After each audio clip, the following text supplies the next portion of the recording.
Hey, tennis fanatics, it's Lisa Chase here.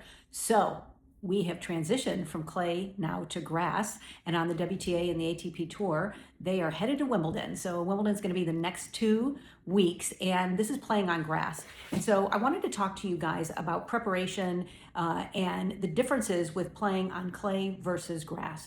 So, first of all, if you remember, if you watched any of the previous series on clay, the ball is going to bounce higher and the movements are going to be bigger and loopier, and the game is going to be slower, and you're also going to have a lot of different ability to slide.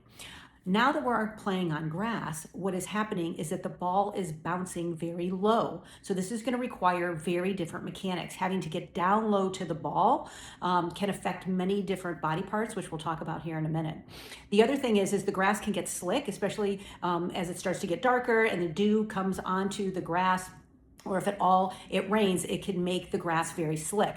The other thing is it's a much faster game, and so the players really have to have better and quicker reaction movements on the court.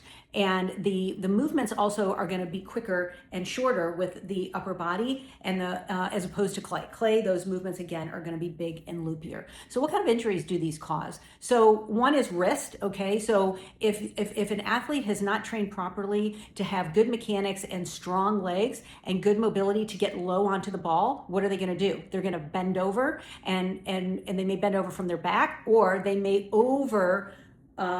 extend their wrists to try to reach down to the ball. So making sure that your wrists and your forearms are super strong, as well as working on leg mobility and leg strength so you can get down to the ball, and then making sure that your reaction times are much quicker, being able to do various drills while you're on the court. So those are some of the differences between playing on clay and playing on grass. All right, so stay tuned for my next video. We're going to talk a little more specifics of things that you can do to improve and prepare for playing on grass. All right, I hope you guys are watching Wimbledon this upcoming week and in the next 2 weeks. And I see that Venus and Serena are back on the court, so that should be exciting to see them play. All right, guys, until next time.